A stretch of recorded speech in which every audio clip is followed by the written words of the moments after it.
It's Wednesday, August 9. In the headlines, 2,500 young people to benefit from LIFT program. In business news, Jamaica records trade deficit with Caricom. Regionally, regional health sector urged to prepare for the possibility of another pandemic. Internationally, Amazon nations launch alliance to protect rainforest at Key Summit. And in sports, Sunshine Girls back home after World Cup. This is the news on PBC Jamaica. I'm Simone Absalom Gale.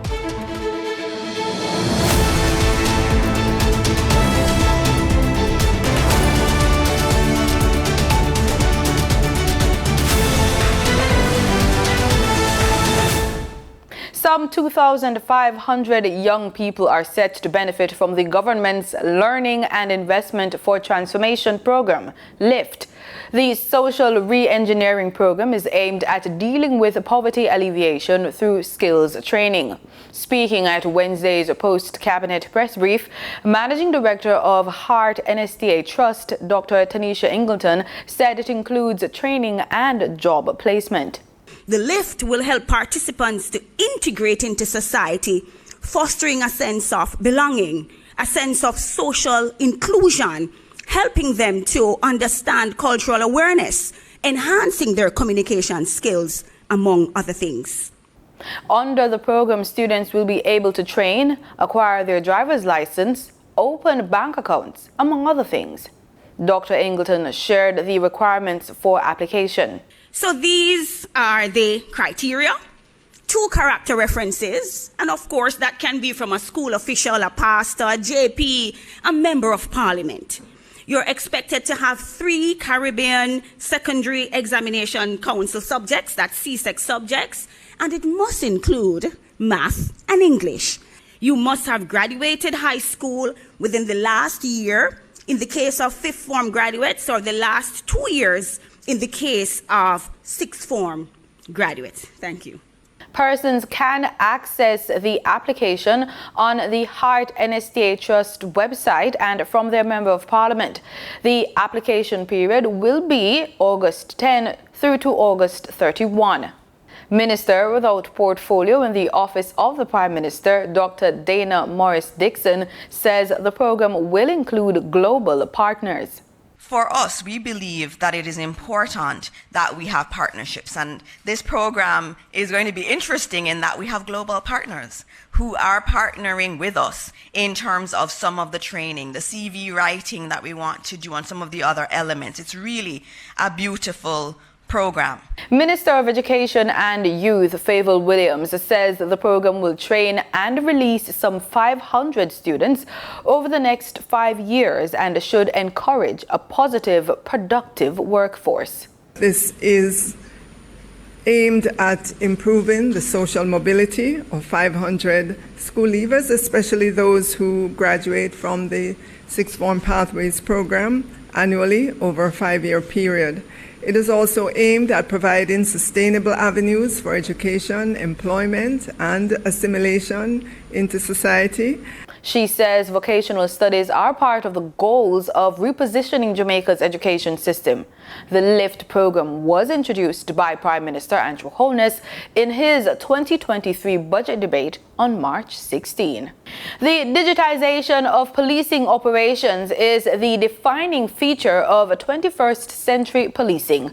These words from Minister of National Security Dr. Horace Chang as he addressed the handing over ceremony of computer equipment to the Jamaica Constabulary Force recently. The equipment was procured in support of further expansion of the station records management system. The implementation and expansion of the station records and case management system, which is part of the digitalization process, will indeed have a profound impact in the way our police force function. Officers need to access critical information in real time. They need to get the right information at the right time to the right person in order to effectively execute their operation. Digitization allows them to do this, to access information, communicate, collaborate, and respond to the challenges of today's complex crime landscape more effectively. He says handing over the computers, projectors, tablets, hard drives and servers to the National Police College is critical to the broader policy objective, modernizing public sector operations. Over $7 million has been spent, invested through this into different aspects of the national security architecture to support digitalization and development of digital processes and the use of modern technology in the national security system. These include critical technology products within the Farm Licensing Authority, where they have their own Farm Licensing Authority, which does marking on all licensed farms and all government farms. Institute of Forensic Science and Legal Medicine. Spanish Town Hospital received 40 new manual adult beds at a cost of $68,425. The hospital also received 15 pediatric beds, inclusive of 5 years of preventative maintenance at a cost of $179,000. During the recent handover ceremony, board chairman of the Southeast Regional Health Authority, Mr. Wentworth Charles, said the hospital's administration should provide an appropriate maintenance report of the beds. The Bustamante Hospital for Children also received 6 new orthopedic beds, 30 cribs, and 20 pediatric beds. In his remarks, Minister of Health and Wellness Dr. Christopher Tufton said it is important to keep procuring additional infrastructure, in this case beds, to improve patient care at hospitals. Minister Tufton notes the need for more hospitals, more equipment, and more employees, including nurses and doctors. He says prevention and cure is significant to the health profile of Jamaica's population. He adds that the Ministry of Health and Wellness will introduce a maintenance policy that will mandate that every piece of equipment procured have a service contract and a depreciated value so that equipment may be replaced automatically. In the business report, Jamaica records trade deficit with Caricom. We have that story plus your usual market updates from Danita Rodney.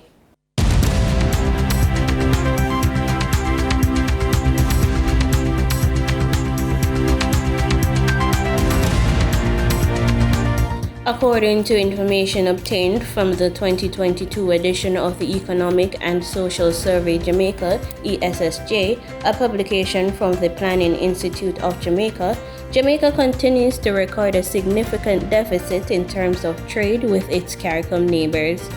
When compared to 2021, Jamaica's merchandise trade balance with Caricom in 2022 was a deficit of $457.8 million.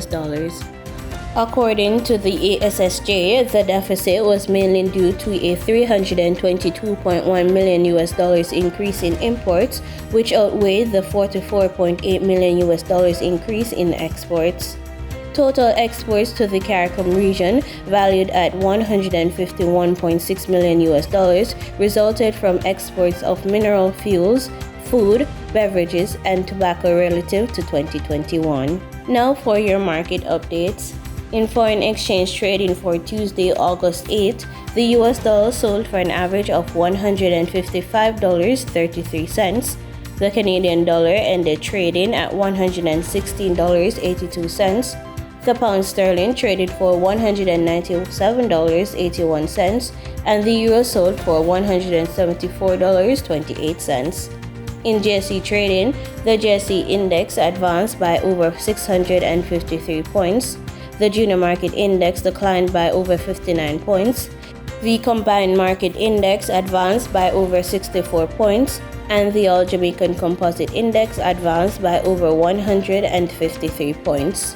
Overall market activity resulted from trading in 116 stocks, of which 47 advanced, 49 declined, and 20 traded firm. Stocks advanced for 138 Student Living Jamaica Limited, AMG Packaging and Paper Company Limited, and Caribbean Assurance Brokers Limited. Stocks declined for 138 Student Living Jamaica Limited, Verbal Preference, Barita Investments Limited, and CAC 2000 Limited. Trading firm were Access Financial Services Limited, Blue Power Group Limited, and Consolidated Bakers Jamaica Limited. The overall volume leaders were Wigton Wind Farm Limited ordinary shares with over 7 million units, Trans-Jamaican Highway Limited with over 3 million units, and Stanley Motor Limited ordinary shares with over 1 million units. In regional stocks, on the Trinidad and Tobago Stock Exchange, Calypso Macro Index Fund posted a volume of 20 shares. On the Barbados Stock Exchange, First Caribbean International Bank was the sole security trading 838 shares. In regional business, the National Insurance Scheme and the Central Bank of Barbados have reached a new agreement allowing the NIS to access $40 million this year to invest internationally. Senator Rodham Adams, Deputy Chairman of the NIS Board, explains what this new agreement means and why it's important. And this will allow the NIS to diversify its portfolio in a way that was previously not possible. Today, the fund has about 67% of its investments in government securities and government bonds. That's more than it wants. Its own guidelines put down about 57%. So if you had 15 points of freedom to change that, you could put it into equities, real estate, alternative investments, hold more cash than you otherwise might be able to, and so on. So for the portfolio side, this is really a watershed, a huge innovation for them. But this is a superannuation fund. It's designed to take care of people's pensions, and that has to be the primary focus.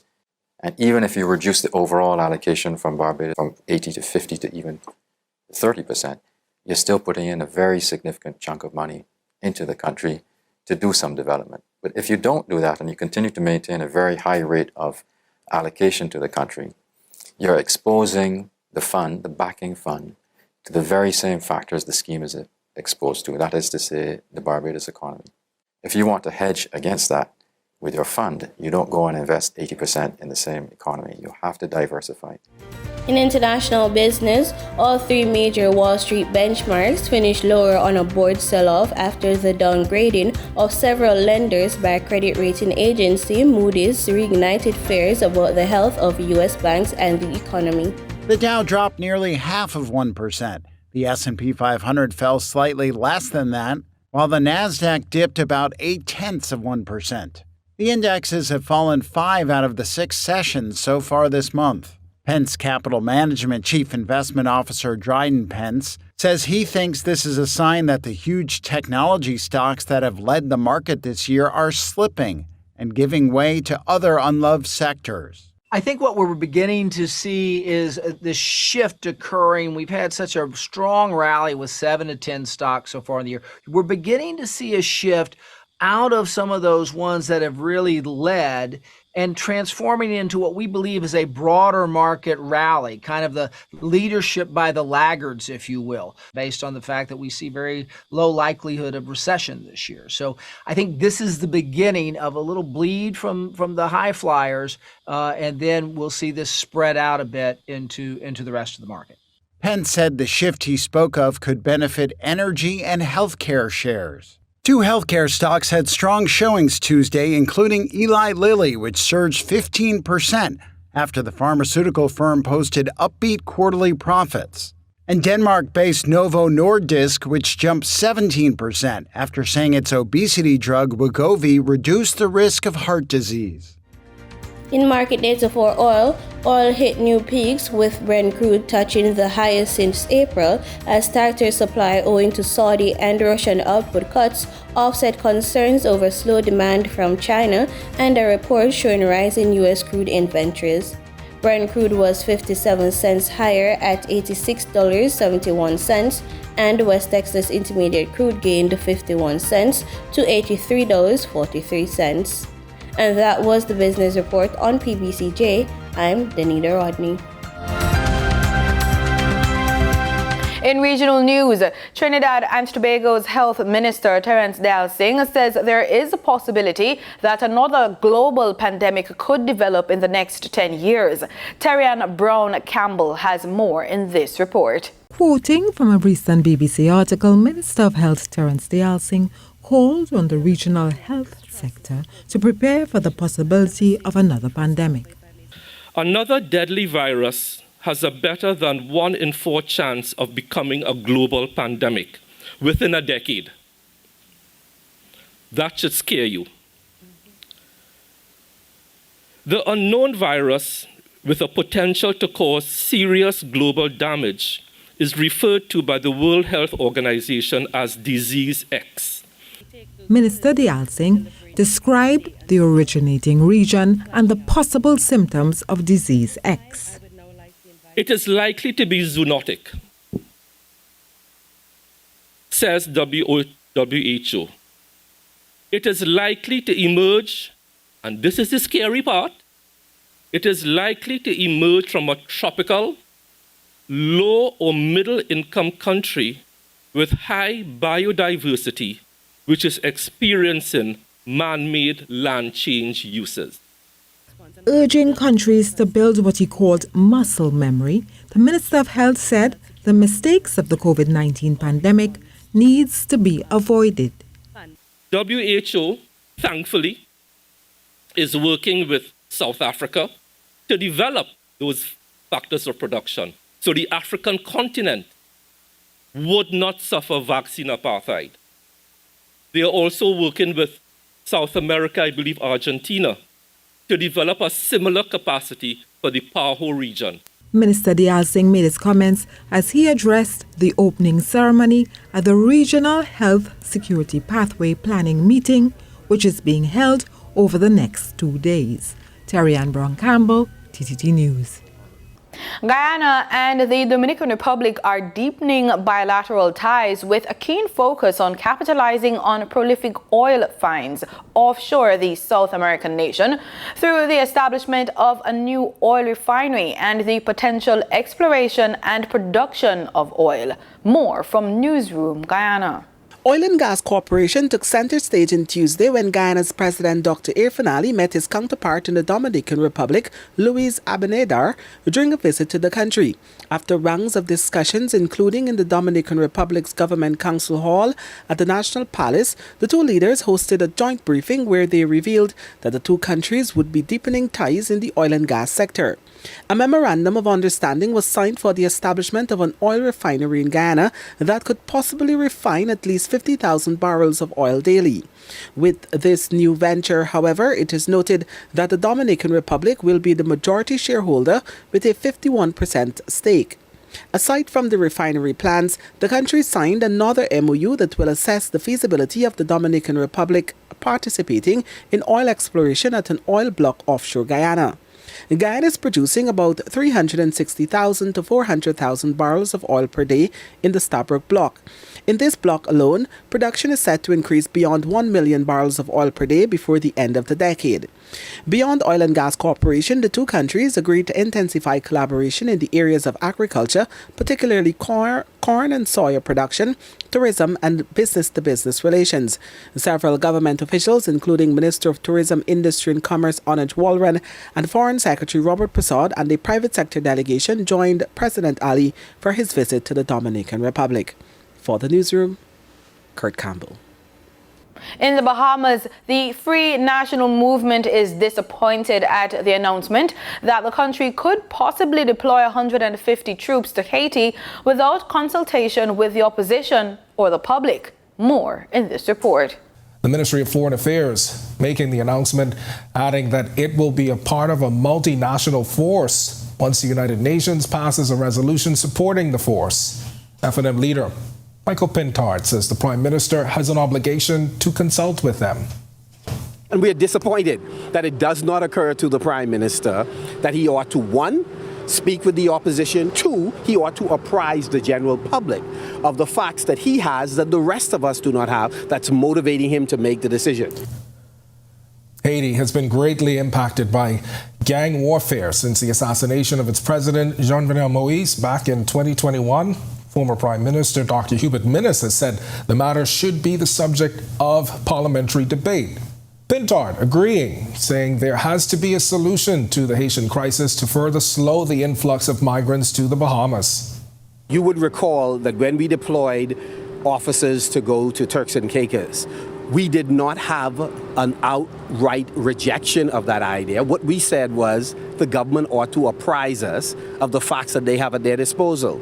They may have a plan of action where they have sufficient manpower, human resources, where they're able to address the issues that we face and contribute to stabilizing a country that if it is not stabilized, we are going to have unintended bad consequences.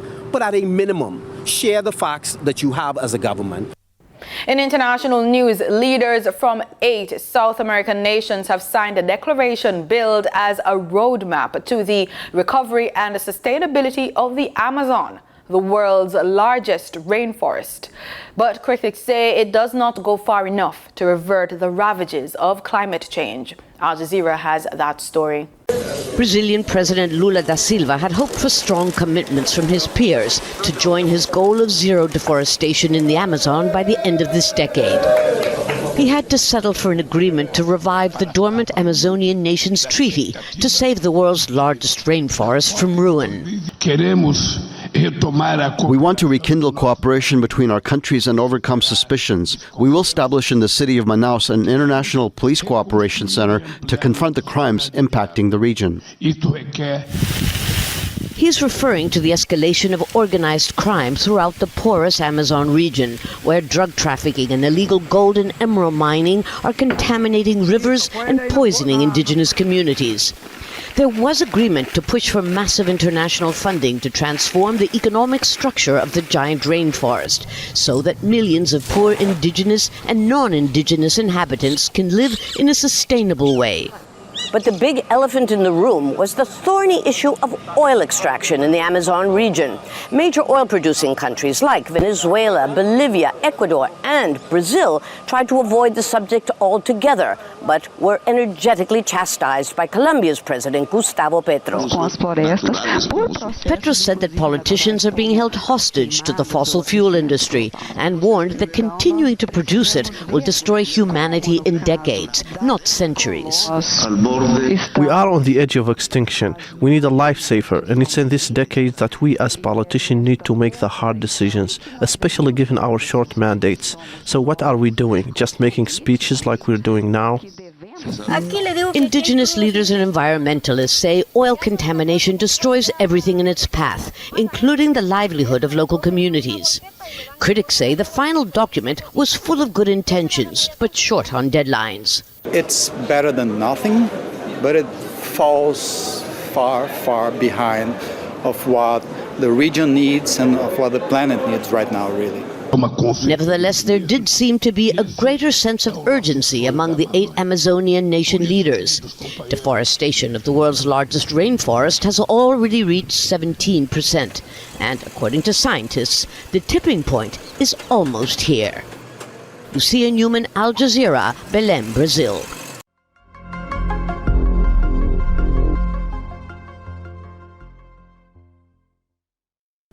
In sports, Jamaica's Sunshine Girls are back on the rock after their bronze medals finish at the 16th Netball World Cup in Cape Town, South Africa. Overall, the girls recorded 7 wins from 8 games, including a 52-45 win against dethroned champions New Zealand in the 3rd place playoff. Australia, who had lost to England in the group rounds, defeated the Roses 61-45 to claim the title for the 12th time. We kick the ball to the Reggae Girls now. The Jamaica Football Federation, JFF, says all fees due to the members of the National Senior Women's Football Squad will be paid over as soon as the funds are available. With FIFA set to pay over the funds to the national federations within 90 days, JFF General Secretary Dennis Chung says football's local governing body will make payments as soon as those funds hit their account. Mr. Chung says the federation will make payment on fees owed to the girls as well as the players' payment of US $60,000 per player for reaching the knockout phase. The West Indies were unable to take an unassailable 3-0 lead in the 5-match T20 series in India as they won their first set of series. Batting first at Providence in Guyana, the West Indies received a solid start from opener Brandon King, who scored an even 42. King partnered with Kyle Mayers to post 55 for the first wicket. The informed Nicholas Puran only managed 20 before being stumped, but the finishing touches were left in the hands of skipper Rovman Powell as he smashed a rapid 40 not out from 19 balls to push the Windies to 159 for 5 from their 20 overs. Kuldeep Yadav stood out with ball in hand for India, taking 3 wickets for 28 runs. India lost an early wicket with a score on just 6, but that did not deter Surya Kumar Yadav, who smashed 10 fours and 4 sixes on his way to a match-winning 83. Tilak Varma supported with 49 not out as India finished on 164 for 3 with 13 balls to spare, winning by 7 wickets. The series now stands at 2-1 with the 4th and 5th T20s taking place this coming Saturday and Sunday at Lauderhill in Florida. And that's the news on PBCJ. You can follow us on our social media platforms at PBCJamaica. Thank you so much for watching.